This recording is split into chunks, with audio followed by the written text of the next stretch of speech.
Hey there. So, you want to know everything about Undertale in 2025 and you've never played the game before. Or maybe you want to refresh on the lore to prepare for DELTARUNE chapters 3 and 4 coming out on June 5th.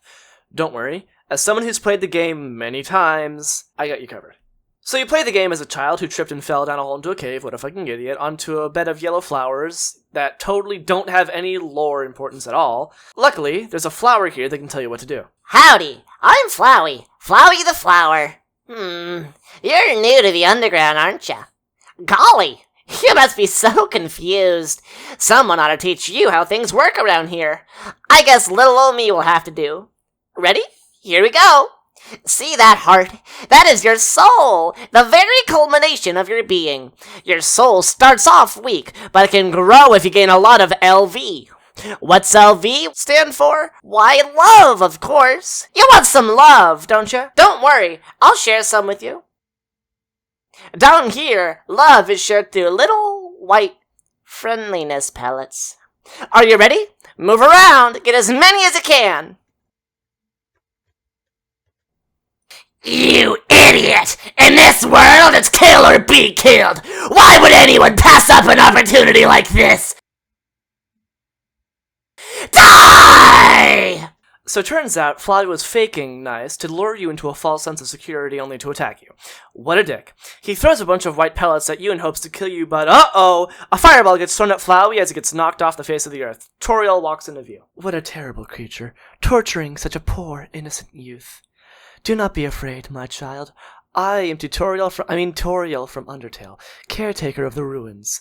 So Toriel grabs this child she just found and takes it deeper into the cave in hopes to shatter her morbidly apparent loneliness and desperateness to be a mother. She tells you all you really need to know about the underground. She shows you puzzles and how to solve them while guiding you through some of them herself, teaching you about combat and other stuff like that until she leaves you with the phone and tells you to stay put.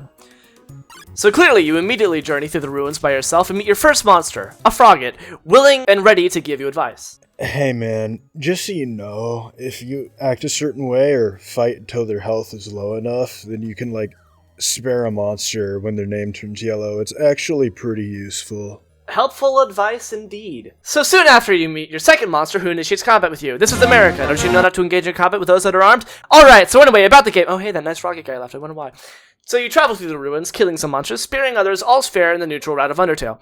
Eventually, you find yourself at a room with a tree, and Toriel comes up behind it and rings your cell. Only to find you standing there right with a suspicious amount of dust on your boots. Oh, my child! Are you okay? Did the big bad monsters get you? Let's be honest, it was you who got the monsters. So, Toriel leads a strange, unsuspecting child into her house and feeds you some cinnamon butterscotch pie, because she couldn't be bothered to choose one for you. And off to bed you go. After you ask her if you can go home like a reasonable child, she quickly gets up from her chair and bolts towards the basement because what other response is logical here? Upon following her to the ruin, she tells you that she is going to destroy the door to the rest of the underground and keep you safe from harm. Upon following her even further, she tells you to go back to bed and yada yada, you just want to go home already, so you continue to follow her and then suddenly get dropped into a combat with the poor goat lady. And then she's all like, I won't let you pass, my child. And then you're all like, oh, I'm gonna pass. And she's all like, oh no, I can't believe I'm fighting a child. And then she pulls her punches like a bitch, and after you wait long enough, she crumbles to the floor crying and she lets you pass. Hell yeah. After passing a bush and stepping on a stick, you meet Sans the Skeleton, the most popular character to make a seize from of all time. He tells you that his brother Papyrus is a member of the Royal Guard and loves hunting humans, so after you hide behind a conveniently shaped lamp, you're completely invisible. Oh, here he comes now. Sans! Stop making fucking jokes! I'm trying to catch a human here! Hey, Papyrus, don't worry. I'm 98% sure there's a human behind that lamp. Sans! That's inconceivable! I'm going to bone! Goodbye! Throughout this snowy forest that strangely grew underground, you meet these two more and deal with their wacky hijinks as Papyrus tries to capture you until you find yourself in Snowdin, a delightful town with a bustling community, complete with shops, bars, and a library. After seeing the sights and interacting with the local populace, you stumble into a dense, thick fog. A shadow stands in front of you. I am so lonely. All the other monsters are scared of me. No one talks to me. No one wants to be my friend. They think I'm unstable. They send me from place to place, setting up traps to catch humans in their name. And as I get better at it, they fear me more and more. I'm a victim of my own success. Papyrus. That's not even a real name. I'm capable of so much more, and nobody sees it. Some days I feel so alone I could cry, but I can't. I don't have eyes. And what would even be the point? Not a single person in the entire universe would care. Take it to your grave. The barrier is a kind of spell, keeping all the monsters trapped underground. 1 human soul can walk through it, 7 human souls can break it. And you're lucky number 7! After fighting Papyrus, you can either go to a waterfall or stick around a little longer if you made the right decisions. Since this is the neutral route, we're just gonna go speedrun strat. By the way, waterfall, absolutely beautiful place. The way the water glows and the grass and the skyline, yeah, it's beautiful, it's beautiful. While you're walking around Waterfall, you find yourself in a bush where you meet Undyne the Undying, the head of the Royal Guard, a knight hell-bent on killing a human and bringing its soul to Asgore. With this interaction, you meet Monster Kid. He's a little rascal. We love him. With him, you journey through most of the underground while also being chased by Undyne. Throughout Waterfall, you can hear voices from the past, explaining Monsterkind's hope and desire to escape underground.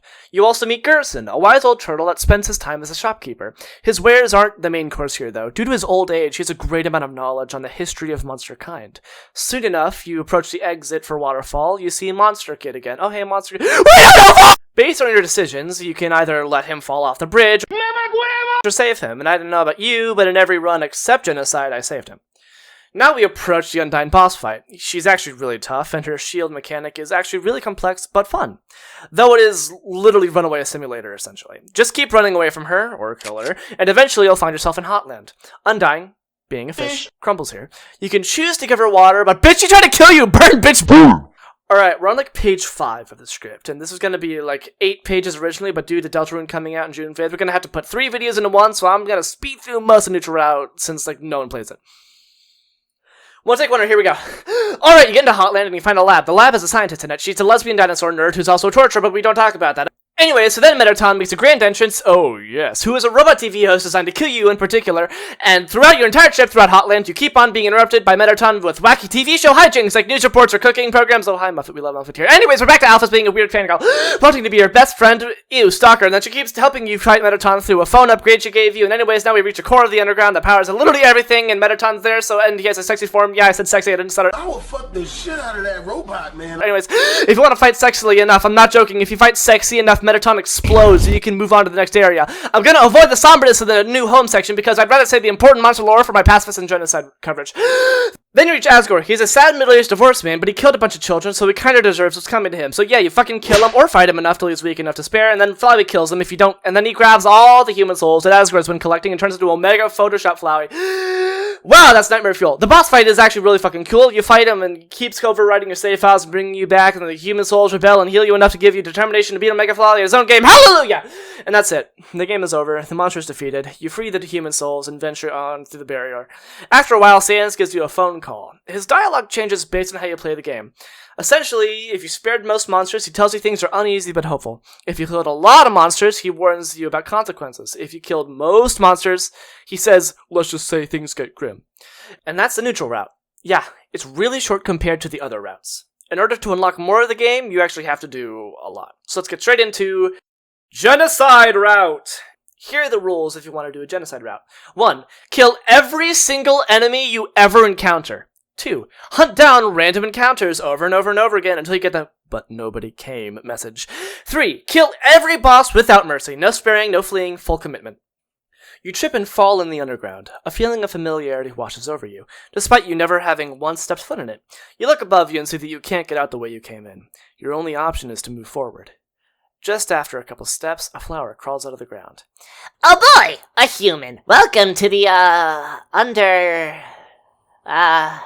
down here in the underground, love is shared through— Oh, what a poor soul, torturing such a poor, innocent youth. Come with me, child. I will guide you through the underground. It's a massacre. The entirety of the monsters underground stand no chance. The farther you go, the more they fear you. The dust you have in your shoes, the stronger you get. The slaughter doesn't stop. Everyone you visit dies by your hand. Genocide isn't long, because there's a lot of events. It's long because some bosses are fucking hard as shit to kill. Sans and Judgment Hall with Megalovania intensifying in the background. I shouldn't have read that. Oops. Honestly, Genocide Route is fucked up. People who do that first before Pacifist Route scare me. There's truly not much to mention here. You get some secrets. Undying the Undying is a really cool fight, with her coming back from the dead just to fucking kill you, and she fails. So is Mettaton Neo, which is essentially the same thing. And the Saiyans fight is the most popular Undertale fight of all time. You kill Asgore, you kill Flowey, and then... Hello, I'm Kara. You're a total bastard, ain't ya? Join my fucking awesome team. We will reset, then kill everyone, ever. Ah ha ha ha ha ha ha ha ha ha. Anyways, so if you play all your cards right, you should get Kara here, and she'll ask you to let her possess you, essentially. After this, Kara will show herself in every single run after you start Undertale up again, and reset. Through small little hints most of the time. But anyways, we should be fine now.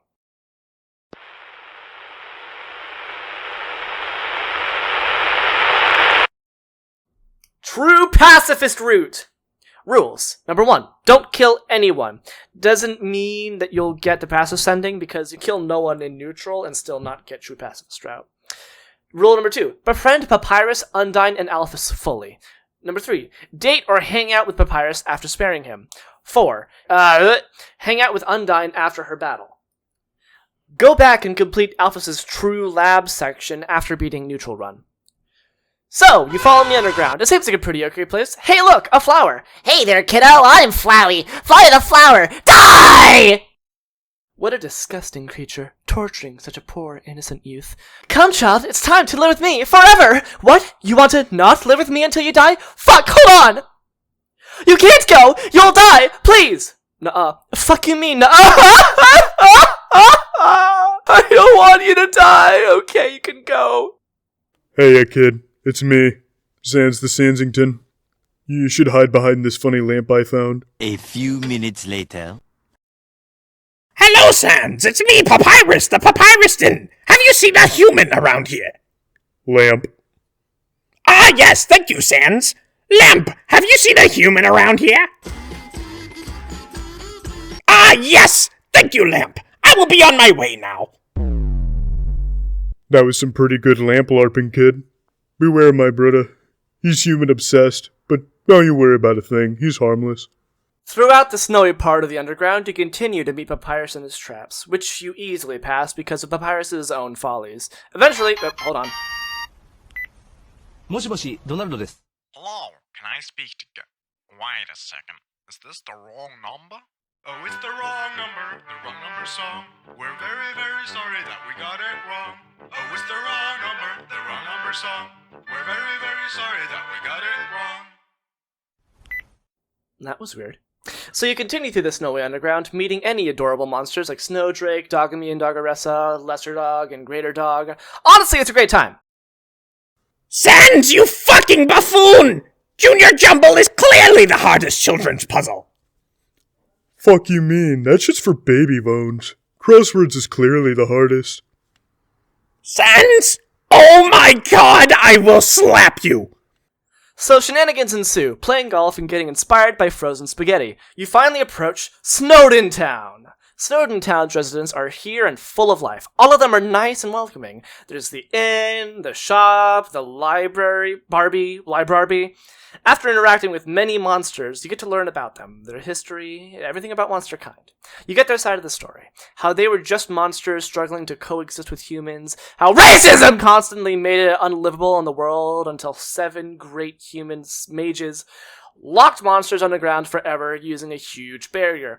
Only humans can go through the barrier, and it takes 7 human souls to break the barrier completely. Walking out of Snowdon, you're met with a heavy fog. Human! Allow me to tell you about some complex feelings. Feelings like the joy of finding another pasta lover, the admiration for another's puzzle-solving skills, the desire to have a cool, smart person think you are cool. These feelings must be what you are feeling right now! I can hardly imagine what it must be like to feel that way. After all, I am very great. I don't ever wonder what having lots of friends is like. I pity you, lonely human. But worry not! You shall be lonely no longer. I, the great Papyrus, will be your... No, this is all wrong.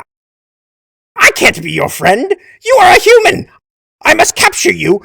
Then I can fulfill my lifelong dream. Powerful, popular, prestigious. That's Papyrus, the newest member of the Royal Guard. Papyrus blocks the way.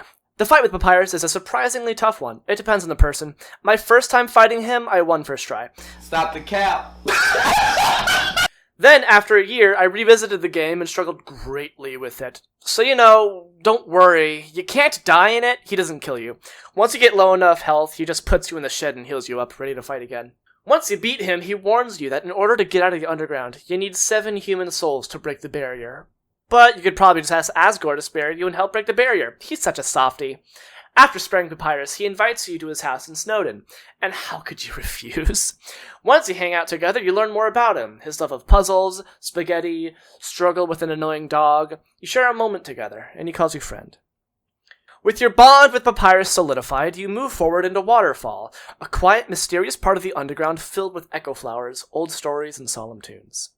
Here, you're frequently stalked by a new character, Undyne, the head of the Royal Guard. She's powerful, dramatic, and absolutely determined to kill you in the name of justice. And now wait, what the fuck? Hi, I'm Demi. Come to Demi Wig. Okay. Yay! What's Tem Village anyway? Temvillage is best place. Filled with Thames. It's the even waterfall. You gotta go through hidden walls to find it. You stumble through what feels like the leftovers of a lost side quest and arrive in a strange little cave full of them. Hi, welcome to Temvillage. Hi, I'm Temmie. No, I'm Temmie.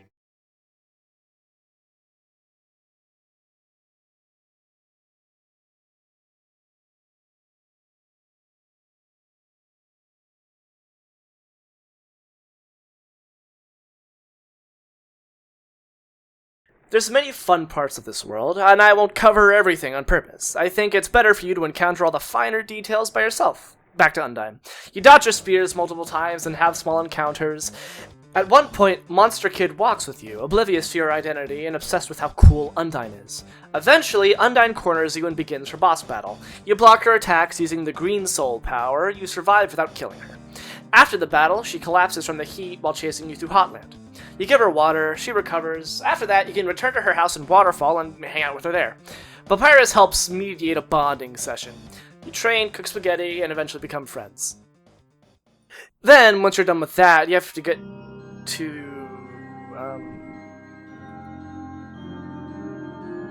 Have you ever thought about a world where everything is the exact same, except you don't exist? Everything functions perfectly without you. The thought terrifies me. An umbrella, but it's not raining. That does make me feel a little better about this. Thank you. Please forget about me. From there, you continue through Hotland, a technological, steamy area filled with conveyor belts, puzzles, and security systems. This is where you meet Alphys, the royal scientist. Alphys is nervous, reclusive, and a big anime fan. She quickly becomes interested in you and tries to help, but she does it awkwardly by broadcasting her journey through a cooking show, a quiz show, and other bizarre games hosted by her robot Mettaton. That essentially sets a tone for the next hour of gameplay, making your way through the underground dealing with Mettaton. So you make your way through the Hotland, solving puzzles, and... Huh? Whoa. Alphys might work faster, but the old royal scientist W.D. Gaster? One day, he vanished without a trace. They say he shattered across time and space. How can I say so without fear? I'm holding a piece of him right here.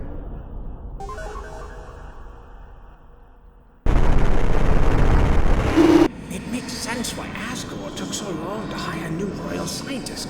After all, the old one, Dr. Gaster, what an act to follow! They say he created the core.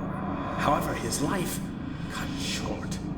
One day, he fell into its creation, and will Alphys end up the same way? I understand why Asgore waited so long to hire a new royal scientist. After all, the previous one, Dr. Gaster, his brilliance was irreplaceable. However, his life was cut short. One day, his experiments went wrong and... well, I needn't gossip. After all, it's rude to talk about someone who's listening. Beware the man who speaks in hands, they say. I guess that's the man they're speaking of, Dr. Gaster. Let's move on before we've overstayed our welcome. Throughout Hotland and the core, you keep facing off against Mettaton in various forms. Eventually, you battle him in his Mettaton EX form, spearing him after building his ratings high enough on the broadcast you put on for the battle. After defeating Mettaton, you reach the castle and are told to prepare for your final battle with Asgore. Along the way, you explore New Home and read the history of Azrael, Kara, and the original fallen child. Just 2 kids living in the underground. Siblings. 1 human and 1 monster. One day, the human got sick. Their last request was to be brought to the surface, so the monster absorbed the human soul so it could cross and carry the corpse above ground. The humans did not take kindly to a monster carrying a child's corpse. They attacked. The poor monster did everything he could. He buried the body and made his way home. As soon as he walked in, he collapsed and died.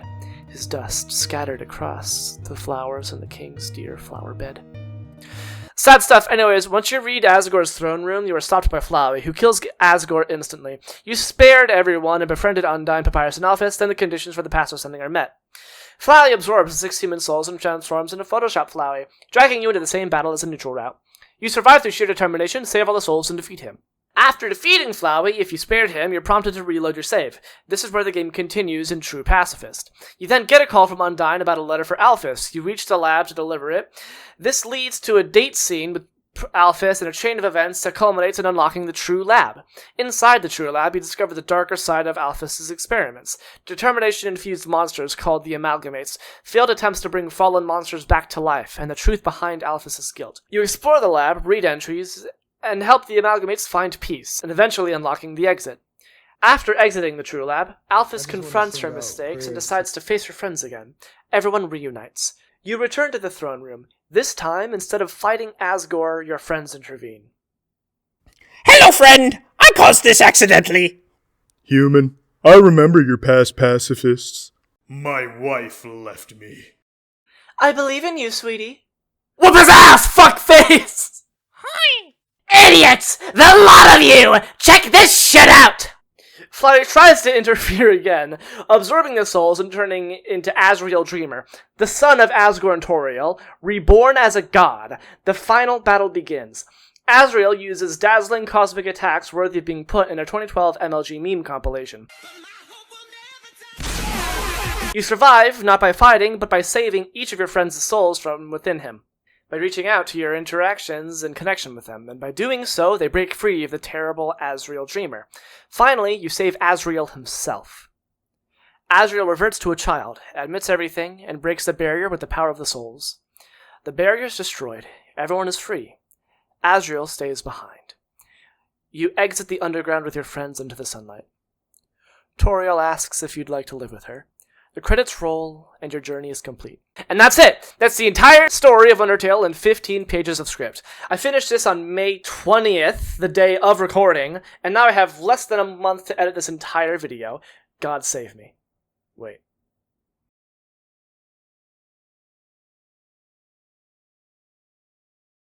Fuck. I would rather die than be awake for the night. Next to a minute, I know it make me on time. I would rather dive into a vat full of life. Please then conceptualize being that organized. I would rather die.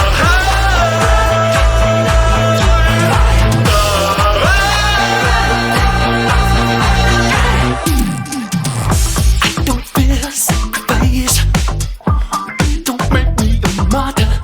Don't worship me just because I would lay down my life.